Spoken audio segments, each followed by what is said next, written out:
합니다. 기도하고 시작하겠습니다. 아버지 하나님, 오늘 아침에 저희들 하나님의 말씀 앞에 앉았습니다. 성령님 오셔서 우리의 마음을 열어놓으시고 이 말씀을 우리의 모든 것으로 받아들일 수 있게 하여 주시길 바랍니다. 마음으로, 몸으로, 우리의 삶으로 받아들여서 행할 수 있게 하옵소서. 오늘도 이 말씀의 능력이 우리를 붙잡으시길 바랍니다. 예수님의 이름으로 기도드리옵나이다. 아멘. 하나님의 말씀을 봉독하겠습니다. 하나님의 말씀은 마가복음 1장 16절부터 20절까지입니다. 봉독합니다. 하나님의 말씀입니다. 갈릴리 해변으로 지나가시다가 시몬과 그 형제 안드레가 바다에 금을 건지는 것을 보시니 그들은 어부라. 예수께서 이르시되 나를 따라오라. 내가 너희로 사람을 낚는 어부가 되게 하리라 하시니 곧 그물을 버려두고 따르니라.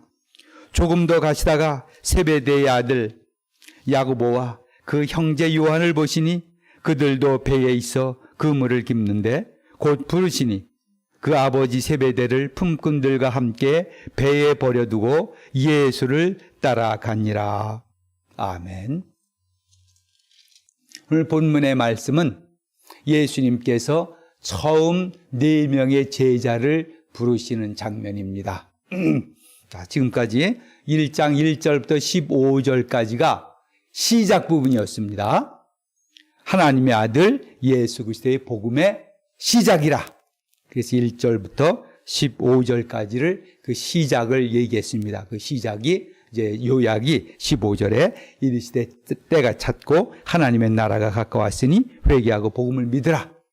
이제 이렇게 전체의 앞으로 이 복음 마가복음에서 이루어질 내용들, 예수께서 사역할 내용들을 종합적으로 축약적으로 이제 이렇게 말을 한 후에 16절부터 오늘부터 16절부터는 본론인 것입니다. 15절까지는 시작입니다. 일종의 서론입니다. 그리고 16절부터가 이제 본론이 시작하는 것입니다.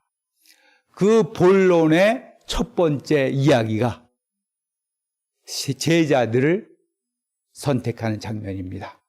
본론의 시작이 제자들을 선택하는 장면이라는 것입니다.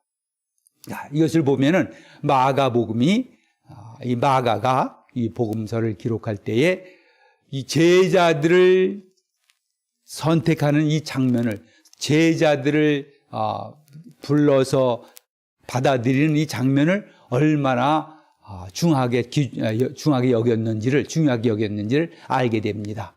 자신의 복음을 본문을 시작하면서 바로 제자들을 부르시고 선택하는 그 장면으로부터 시작합니다. 제자들 부르시는 것 중요한 얘기라는 것입니다. 그리고 또한 마가에게 중요할 뿐만 아니라 예수님의 사역이 있어서도 중요한 것입니다. 예수님이 혼자 오셔서 본인이 솔로로 그냥 혼자서 다 1인 극을 만드시는 것이 아니라 함께 할 수 있는 사람들을 택해서 함께 일을 했다는 것입니다. 하나님의 아들이신 예수 그리스도는 능력이 많으신 분입니다. 굳이 도움을 필요로 무엇이 부족해서 능력이 부족해서 자원이 부족해서 누구의 도움을 받아야 될 그런 위점은 아닙니다. 예수님이 혼자 하신다 그러면 무엇이나 하실 것입니다. 그러나 하나님의 나라의 일은 혼자 하는 것이 아닙니다. 반드시 사람들이 모여서 그 사람들이 함께 합니다. 특별히 헌신된 일꾼들이 모여서 하는 것입니다. 하나님의 나라의 일은 예수님과 예수님 주위에 모여든 헌신된 일꾼들, 그들을 통해서 이루시는 것입니다. 교회에서도 마찬가지입니다. 아무리 어느 목사님이 개인적으로 뛰어난 그런 능력을 갖고 있어 할지라도 설교의 능력이 있고 전도의 능력이 있고 찬양의 능력이 있고 그 외에 사람을 이렇게 지도할 수 있는 지도력이 있고 그렇다 할지라도 혼자 하지 않습니다. 반드시 사람을 필요합니다. 오히려 주위에 사람 없이 혼자 하는 일들은 처음에는 괜찮은 것 같지만은 그것이 큰 효과를 이루기는 어렵습니다. 그래서 우리 예수님에게서 있을 뿐만 아니라 지금의 교회들에 있어서도 사람, 일꾼, 참으로 중요한 것입니다. 그래서 교회 내에서 목사라는 일꾼을 키워냅니다. 또 직분자들을 키워냅니다. 교회 공식적인 직분이 없다 할지라도 주님을 알고 주님의 은혜를 알고 사랑을 알고 따르는 그 사람들을 중요시 여기는 겁니다. 어느 교회도 마찬가지입니다. 작든지 크든지 사람이 필요하고 그 사람들이 함께 일을 하게 되는 것입니다. 그래서 마가는 그 중요성을 자신의 이 복음의 본론을 시작하면서 기록부터 시작하는 겁니다. 자, 그 장면을 이제 한번 보도록 합니다. 자, 16절입니다. 갈릴리 해변으로 지나가시다가 시몬과 그 형제 안드레가 바다에 금을 던지는 것을 보시니 그들은 어부라. 17절 예수께서 이르시되 나를 따라오라. 내가 너희로 사람을 낚는 어부가 되게 하리라 하시니 18절 곧 그물을 버려두고 따르니라. 굉장히 간단하게 이 처음 제자들 선택하는 장면을 기술하고 있습니다. 요 지금 1절 16절부터 18절뿐만 아니라 19, 20절에는 야고보와 그 형제 요한을 부른 장면입니다. 거기도 마찬가지입니다. 한번 보시길 바랍니다. 다시 19절 조금 더 가시다가 세베대의 아들 야고보와 그 형제 요한을 보시니 그들도 배에 있어 그물을 깁는데 곧 부르시니 그 아버지 세베대를 품꾼들과 함께 배에 버려두고 예수를 따라가니라. 이것저것 사족을 아무도 안 붙였습니다. 예수께서 갈릴리 해변을 지나가시다가 거기서 베드로와 안드레를 보셨습니다. 그래서 그를 불렀습니다. 그리고 그들은 그냥 따랐습니다. 또 조금 가시다가 요한과 그 형제 야고보를 보았습니다. 그들 또 따라오라 불렀습니다. 그들은 일하던 그 장소에서 일하던 거 다 내놓고 부모도 다 떠나서 따랐습니다. 아무런 그런 그 설명을 하지 않습니다. 그냥 예수님께서 보시고 부르시고 따랐다. 예수님께서 보시고 부르시고 따랐다. 이렇게 기록이 되어 있습니다. 참 저희들이 너무나 의아하게 하는 장면입니다. 아니 이들을 참 처음 이제 이 제자를 부르시는 겁니다. 자, 무슨 자격 요건을 여기다 좀 이렇게 해 놓으시면 이 사람은 예를 들어 베드로는 무슨 단점이 있고 무슨 장점이 있고 무슨 이유 때문에 어떻게 쓰려고 얘를 불렀다. 무엇 때문에 도대체 베드로를 뽑은 이유가 뭐냐? 그 자격 요건이 뭐였냐? 그 형제 그 안드레를 뽑은 이유가 뭐냐? 요한을 뽑은 이유가 뭐냐? 야고보를 뽑은 이유가 도대체 뭐냐? 만약에 여기다 예수님께서 이 사람은 무슨 예를 들어서 무슨 지도력이 있다든지 아니면 머리가 똑똑하든지 아니면 충성된다든지 아니면 무슨 성실함이 있다든지 이것을 좀 여기다 기록을 해 놓으셔야 되는데 기록을 했고 그것을 예수님께서 보여줬어야 되는데 아무 얘기가 없는 겁니다. 요즘 저희들 여러분들 회사나 어디든지 어느 조직이든지 인사 담당자를 한번 가서 물어보십시오. 이렇게 하는가를. 인사 담당자들은 참 정말 어떤 인재를 뽑아서 어떻게 어떤 방법으로 뽑을까 할 때 착용 요건을 엄청나게 보는 겁니다. 그래서 다 서류 심사를 하고 서류 심사에서 이 사람이 어떤 교육을 받았는지 어떤 과정을 거쳤는지 자기네 회사에 그 일꾼이 될 만한가를 꼼꼼히 체크를 합니다. 착용 요건을 체크하는 겁니다. 또 면접을 보면서 이 사람이 정말 우리가 필요한 일꾼인지 아닌지 그 자격 요건을 봅니다. 이 사람이 자격 필요한 것인지 거기다 필기 시험도 봐서 정말 이 사람이 일반적인 상식을 갖추고 있는지 또 자기의 그 분야에 대해서 전문적인 지식을 갖추고 있는지를 아주 꼼꼼히 보면서 뽑는 것입니다. 요즘 삼성에서 뽑고 뭐 어디에서 뽑고 해서 시험을 봐서 무슨 고시 있습니다. 공무원은 더 말할 것도 없습니다. 와, 무슨 뭐 변호사 시험도 있고, 무슨 시험도 있고, 무슨 시험도 있고, 뭐 시험이 있습니다. 다 그 자격이 되냐 안 되냐를 보는 겁니다. 그런데 예수님께서 네 명의 제자를 부르실 때에 한마디가 없습니다. 그리고 이 마가도 왜 무슨 자격으로 어떤 장점이 있기 때문에 이들 뽑았다는 얘기가 없어요. 참 저희들 교회에서 일꾼을 뽑을 때도 마찬가지. 어떤 일꾼을 뽑을 거냐? 그럴 때 예수님께서 미리 그걸 적어놨으면 참 좋았을 텐데 안 해놨다는 거예요. 예수님이 이 뽑을 때에 이건 무슨 베드로는 정말 사람이 활수하다든지 그러지 않았습니다. 아무 설명도 없고 이유도 없고 자격 요건도 없고 면접도 하지 않고 그냥 이렇게 했습니다. 도대체 왜 그랬을까? 왜 그리고 또 마가는 자기도 무슨 거기다가 좀 자격 요건을 붙이지 왜 안 붙였을까? 단지 말하는 것 딱 하나는 그들이 어부라는 것입니다. 그들은 어부라. 내가 너를 사람 난 어부로 만들었다. 그 어부라는 것도 그들이 갈릴리에 살았기 때문에 어부지 어부를 가서 뽑은 게 아닙니다. 갈릴리는 그 호숫가입니다. 갈릴리 호수에 갈릴리 지방 그 호숫가에서 거기 사는 사람들은 그냥 어부입니다. 그냥 보통 그냥 어부예요. 다 바닷가에서 바다를 그 생활수단으로 살고 있는 사람들입니다. 그래서 지금 여기 베드로도 네가 나를 그들 어부라 그랬고 사람 낚는 어부로 만들겠다. 또 요한과 야고보에게도 그들이 배에서 그물을 고치고 있었고 그렇습니다.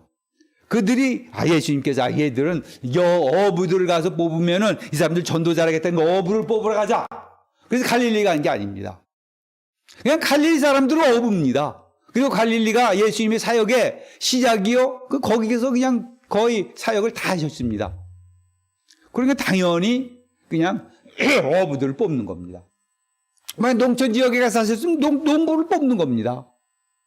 아니 무슨 이런 도예지였으면 뭐 공장 노동자를 뽑든지 아니면 무슨 회사원을 뽑든지 할 겁니다. 그건 뭐냐?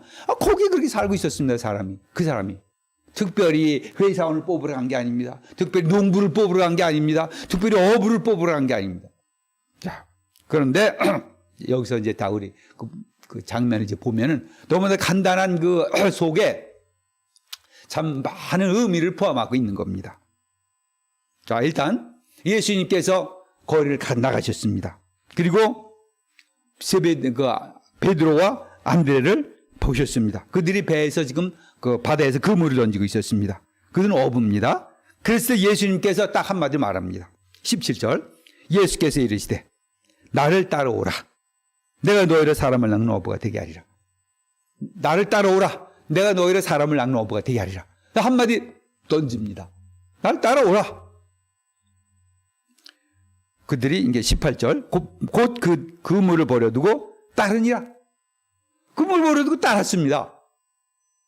물론 여기에 이 베드로와 그 갈릴리 사람들은 예수님이 누군지를 알고 있었습니다. 그 당시에 이미 예수님이 요단강에서 세례를 받고 나오시면서 이제 복음을 시작하면서 막 복음 전파를 시작하면서 이미 그 갈릴리 지방에는 이제 예수님에 대한 얘기가 바닥에 퍼졌을 것입니다. 하나님의 아들 예수 그리스도의 복음의 시작이라. 하나님의 아들 예수 그리스도. 하나님의 아들로서 이 땅에 오셔서 복음을 증거하는 자. 이사야가 예언했던 그 복음을 증거하는 자. 이미 알고 있었습니다.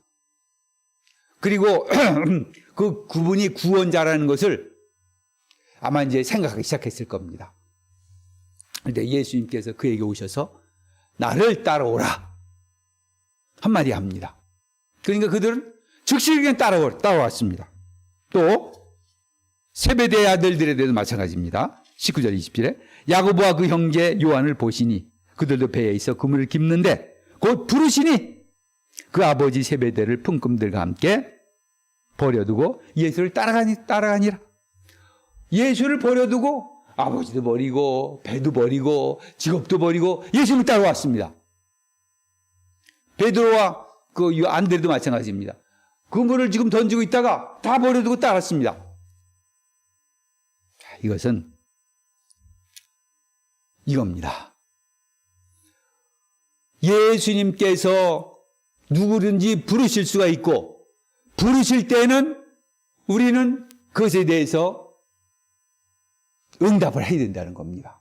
그 응답이라는 것이 곧 이 베드로와 요한, 베드로와 야고보, 또 안드레, 요한 이처럼 그냥 그런 상황에서 그냥 무조건 다 버리고 따라야 된다는 것이 아니라, 예수님이 부르시면 누구도 부르신다 알고, 누구든지 부르시고, 그리고 부르시면 누구든지 답해야 된다는 겁니다. 그래서 이것만 적는 겁니다. 예수님이 부르시면 답한다. 예수님이 부르시면 따른다. 저희가 예수님을 따랐습니다. 예수님께 우리를 부르시는 겁니다. 나를 따르라. 예수를 믿는 거, 이제 우리 교회 다닙니다. 어떤 사람은 교회 다닌 지 얼마 안 돼가지고, 이제 막 처음 시작하는 사람도 있을 거고, 오래 다니는 사람도 있습니다. 그러나 누구든지 예수님을 따랐다면은, 예수님이 부를 때는 그를 일꾼으로 부르시는 겁니다. 너는 그냥 좀 부족하니까 그냥 와서 늘 나만 따르다가 그냥 늘 그냥 내 말이나 듣고 그냥 위안이나 받고, 그리고 넌 그냥 믿음 생활해라. 이것이 아닙니다. 누구든지 어떤 상황이든지 어떤 능력이 있든지, 그리고 부르지 않고 예수님은 부르십니다. 그런 거 보지 않고. 그 자격 요건을 말씀을 안 하십니다.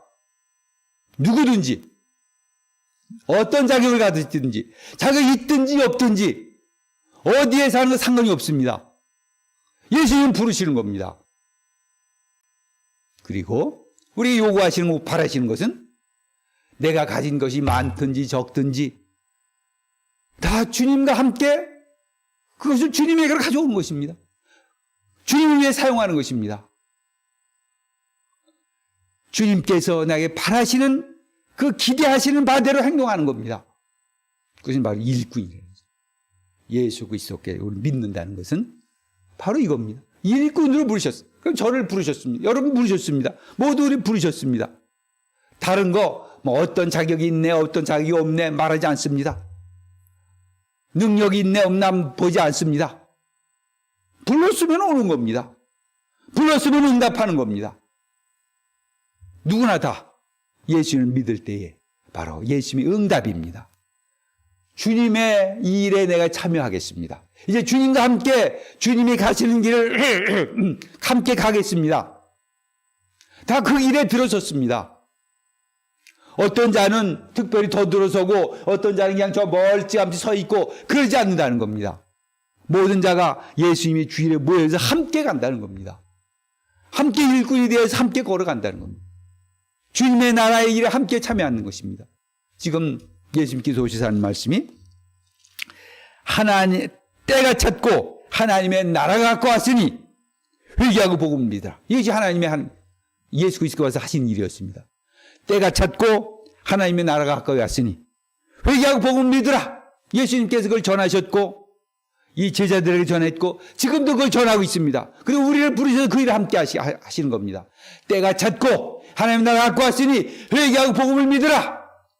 이 일에 함께 참여해서 함께 소리 지르며 외치면서 함께 간다는 겁니다.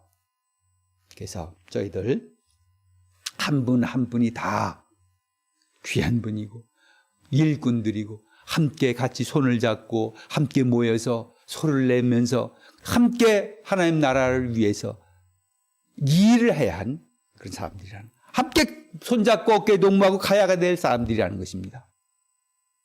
그래서 우리 교회 안에 있는 모든 분들은 어느 교회에 있든지 다 서로를 주님의 나라를 위해서, 하나님 나라를 위해서 주님께서 부르신 일꾼으로 알고 서로 사랑하고 뭉치고 서로 키워주고 함께 앞으로 나가는 이 귀한 동료들이요 일꾼들이라는 것을 알고 우리 서로에게 큰 감사를 보내고, 저 사람이 있기 때문에 내가 같이 나가는 겁니다.